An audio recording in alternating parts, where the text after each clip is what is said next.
welcome to my channel. If you have not done so already, please like, share, subscribe, put the bell button on for more notifications. See what, who, me, moi, this chick right here, okay? Make sure you put that bell button on, okay? Because Miss Al Jarreau, Miss Al Gore, Mrs. Algorithm be playing with my videos sometimes, okay? Now, I know y'all like, oh, why is she always talking shit in the bathroom? I'm not talking shit per se. I mean, a little bit of shit. Like a little bit, but eventually I will be getting out of my bathroom. And I'm still trying to figure out how I want to structure my small studio space. I do have a lot of equipment, a lot of lighting, all that stuff. So I'm trying to eventually stop doing videos in a damn bathroom. Don't be talking shit about me, okay? Because I'm going to be somebody one day, okay? And y'all going to be sitting there like, ain't that the girl that was talking shit in her bathroom? Yes. Yes. Anyway, I am going to be talking about Irv Gotti and this whole Drink Champs YouTube video. We're going to call it a fiasco, okay? Where he was really bad-mouthing Ashanti. And I'm just trying to figure out why. It's really not sitting well with me or really not sitting well with my blood pressure. Because I'm sitting here trying to figure out why would this man talk bad about that girl? Why? I crunched in those numbers and baby, I couldn't come up with an answer. So where shall we start? Let's start with the fact that Nori, okay, let me put a disclaimer out there. I like Nori, always have for years. I enjoy some of the interviews that he has had on Drink Champs, especially the Patti LaBelle one. I love. I live for that. I'm so glad she got on there. So this is no disrespect to his YouTube platform in any shape, way, or form. Even, let's talk about Irv Gotti. Like, regardless of how we feel about him today or how we feel about him right now, he has done so much for the culture, so much in the music industry. He has done a lot. And we can never take that from him. We could never take his God-given talent away from him. We could not take away the fact that he discovered Ja Rule and Ashanti and so many other people. Like, we would not have had the classics if it wasn't for Irv, if it wasn't for Murder Inc. We would not be able to have the classics. That's not really what we're talking about here. And me being into music, I do have to give him his flowers. But in this particular instance, Irv Gotti is getting on my nerves. That whole interview and the stuff that he was saying, I believe was not right. I just want to also go on record. Ashanti is one of the least problematic people in the industry that I know. I don't know her personally, but it has really never been any scandals about her saying some reckless shit online. Like, she is so not problematic. Beautiful, banging body, aged like fine wine, okay, baby? Aged like fine wine. She be on here with the best body at the best beaches, taking the best pictures, minding her business, okay? And this is why her edges are gonna grow and she's gonna always flourish, because it just seems like she's not problematic and she just knows how to mind her business. Why would y'all pick on somebody that just be minding their business, especially 20-something years later? We gonna get to that part. He gets on Drink Champs and he's talking about his relationship with Ashanti, how just really dogging her out, how the fact that the certain songs that she made was about him, how he was technically still married and upset at the fact that this young single famous woman got into a relationship with Nelly, a young single person, a young single man.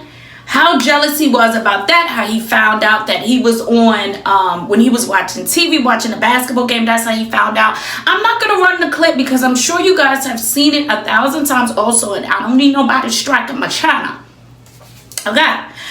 So he was also just talking about, he had also said on the Shade Room how She ran like a cockroach when he got indicted, when he got arrested. How she just ran and left him. After further research and really getting on Twitter, that was false. Okay, Ashanti, in the middle of filming a movie, actually went to go to his court dates to make sure everything was okay.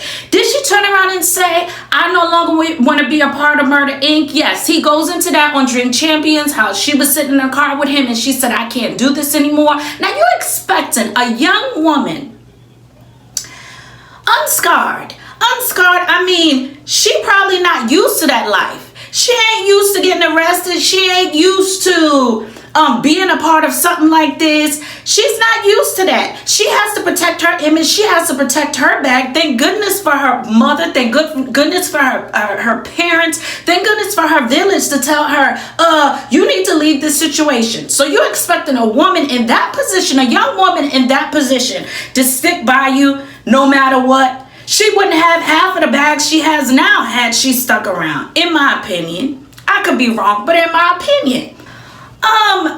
What killed me though, after 20 something years, you are still talking about this woman. Unproblematic woman, like I said. You're still talking about this woman. After over 20 something years, you're still talking about her as if y'all just broke up last week. And it's the simple fact that, dude, hello, you had a wife that entire time. Never mind the fact that you probably still, I heard that they got a divorce. Never mind the fact that you probably still embarrassing your wife and your children to this day by talking about Ashanti.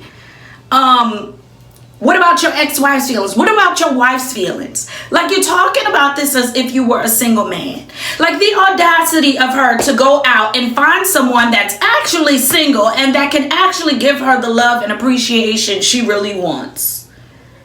The audacity, right? Never mind the fact that you are totally embarrassing your wife and still embarrassing her till this day. The audacity of these niggas, right? Let's skirt real quick and let's go back to the 20-something years. Me, personally, I remember a lot of things in my life, right? I'm going to make a long story short. I remember a lot of things in my life, but I'm going to be honest with you. I don't remember a lot of exes' names. I really don't. There's a lot of, my friend like came up to me like, oh yeah, remember such and such you used to date?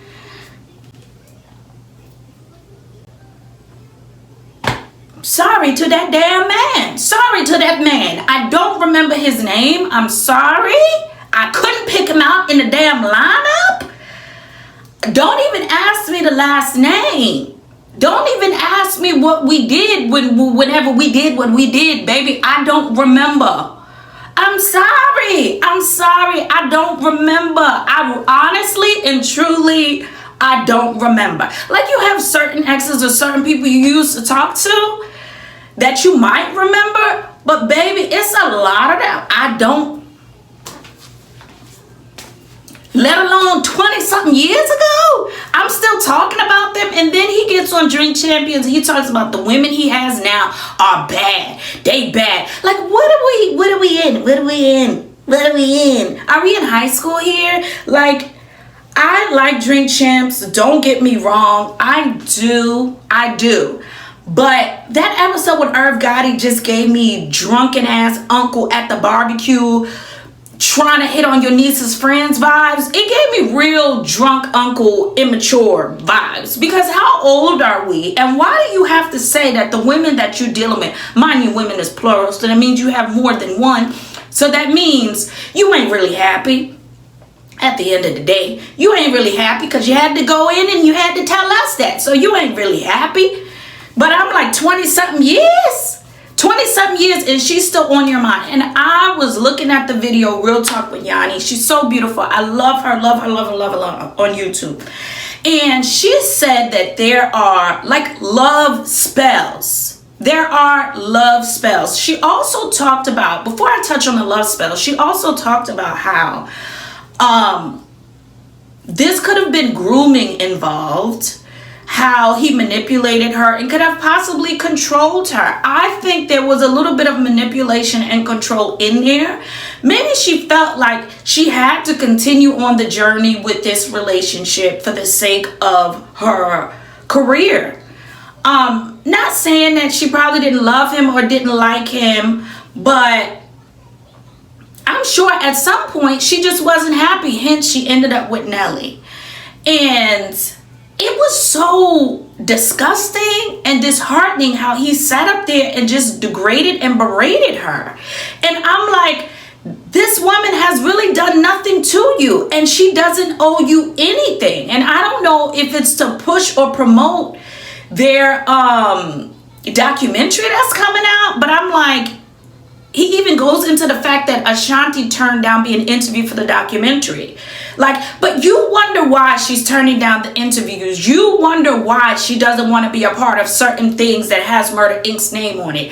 Look how you talking about her. I wouldn't even want to be in the same room with you, baby. I wouldn't even remember your name if you talked about me like that. 20-something years later, and I'm still heavily on that mind. Ashanti, like, we see the body, but what's it giving, honey? To have a man whipped like that. You haven't really recovered. You haven't really healed. Back to Yanni. I really enjoyed her video, but I really enjoyed her touching on love spells and the different love spells that they are. I'm gonna probably link her YouTube video below. Love spells are real. And she touched on one too, that having sex while you on your menses, your menstrual cycle. That's a love spell too. Man sniffing your panties, that's a love spell too. Okay, a lot of men be doing love spells. They either know that they're doing it and don't care, or they don't even realize that they're doing it. Like, and then he be wrapped around your finger, low-key obsessed. Like, it gave me obsessed vibes 20-something years later, and you still obsessed with me? Sit on somebody's damn couch and talk to somebody, therapist. Somebody. Talk to somebody. Drink Champs really wasn't it. And I'm also upset at the fact that Ja Rule just sat up there and was just laughing. Do y'all not have daughters? Y'all would want some old heads talking about your daughter like that, regardless of how old she is now. Y'all would want somebody talking about your daughters like that? And Ja Rule just sat up there and just kind of just let him do it and thought it was funny. Like, it wasn't even that damn funny. Ja Rule was laughing like this was Def Comedy Jam. Like, it wasn't even that damn funny what he was saying. It was sad. And there's a way that he could have corrected his friend, would also still with the loyalty, because I know how y'all are with loyalty and bro code, but you could have corrected him. You could have corrected your brother. You could have corrected your workmate, your homeboy. You could have corrected him. That wasn't right. This woman doesn't go around bad-mouthing anybody that I know of. So to sit on there on your public platform and then you wondering why she won't pick up the phone and take these interviews. You wondering why she won't call you. You wondering why she won't do the reunion. Hello? That was probably an embarrassing moment for her, seeing as how you were married. I would be embarrassed too, like you young, you naive. This is your first experience, or whatever the case may be. Nobody should be dating a married man, honey. But she was young. She was young. She was naive. He's saying that she didn't break up his marriage. He was already on the brinks of divorce and separated and all of that. Nonetheless, she was still married. A marriage is a marriage is a marriage. Can we also talk about how Fat Joe came to Ashanti's defense? How he came to her defense. Let's look at that real quick. 20 years later, it felt like he's not over the young lady, right? And so also we didn't know that they was right? Because the whole time I'm there. What's Love, Big Pun Record, on tour. I never seen them together like that. Now I'm not saying they wasn't. They was. Or there was rumors they was. I never seen it. But I don't need to know. I don't need to know. Right? Now, it's okay if it's on a documentary. You got to say your truth for your documentary. But the body. Fat Joe feels the same way we all feel. Like, we didn't really have to know this information. Like, that could have went in the vote. Like, y'all could have held that down. We didn't really need to know. And then Irv Gotti's response to Fat Joe was, he's not my friend. Once again, goes back to, how old are we? 20-something years. You're talking about something that really doesn't matter anymore because everybody has clearly went about their lives. I guess, minus you. But you trying to say Fat Joe is not your friend because he's checking you on the simple fact that you're dogging her out and you don't even have to act like this. Like, you don't have to be this way, especially with all the amazing contributions that you have made for the culture, for music, for the industry. Like, this the legacy you want to add to that? Like, I just don't see the point. What does it add to? A reunion tour would have been just fine. Now my question to y'all is, have y'all ever had an ex that just really couldn't get over the breakup? Like, I had an ex. Well, I have an ex that I dated right before I married my husband. That was about over 4 years ago, a little like 4 years ago. And he just couldn't wrap around his head that it was over. Still calling me, knowing that I had a boyfriend at the time. Still calling me, still wanting to link up, still. But I'm like, you were so toxic. And I had to exit stage left and get out of that situation. Now, you still checking for me. You still asking to this day, asking my friends about me, asking people about me. Because he always thought I will always have a relationship with your family, even though me and you are not together. We would always be a part of each other's life. We ain't got no damn kid together. We ain't got no damn kid together. We ain't got no ties together. We ain't got no soul ties. I was not in love with this guy. And you think you're going to be close to my family? And I'm finna get married. I got a baby with this man. Like, we have a family. We live together. And you think that you can still have access to me? That was only we was together like over 4 years ago. So I couldn't fathom the idea of 20 plus years being there in between the breakup. And I'm still on your mind. You need something to do. Go knit a sweater, nigga. You need something to do. You really need something to do. Go outside, touch the grass, enjoy the environment, enjoy nature. Like, I could not wrap my brain around. And I'm not going to compare women to men and this whole obsession and stalker behavior, because a stalker is a stalker. And somebody that's obsessed with you is obsessed with you. It's an obsession. It don't matter if it's a woman or it's a man. And I've had a couple of them. I even had a woman that was obsessed with me. Y'all check that video out. My ex's ex was obsessed with me. Go figure. Go make it make sense. But I think what Irv did, what Irv said, was just not right. And he genuinely owes her apology. Even if this is a marketing scheme that Todd set up to come to us with the bullshit. Like, even if it was that, you still owe this woman an apology. If she gonna pick up the phone and accept your apology, baby, I don't know. I do not know. But guess whose documentary she was on? Nelly's. That says a lot. Anyway, don't forget to like, share, subscribe, put the bell button on for more notifications. Comment below and let me know what y'all think about this situation. And it was one goofball on Facebook talking about Ashanti just needs to admit that she did something with him. I don't need to admit to dating anyone 20 plus years ago. Does that even count? Do the math. You can subtract a couple of bulls out of that equation 20 something years ago. I don't even remember their names or what we did. I'm going to admit to something I don't even remember? Miss Ma'am, you want her to admit to what? Something that happened that long ago? Unless I got to report to the judge and put my hand on the Bible. I don't need to admit to no ex that I just don't remember. Anyway, bye.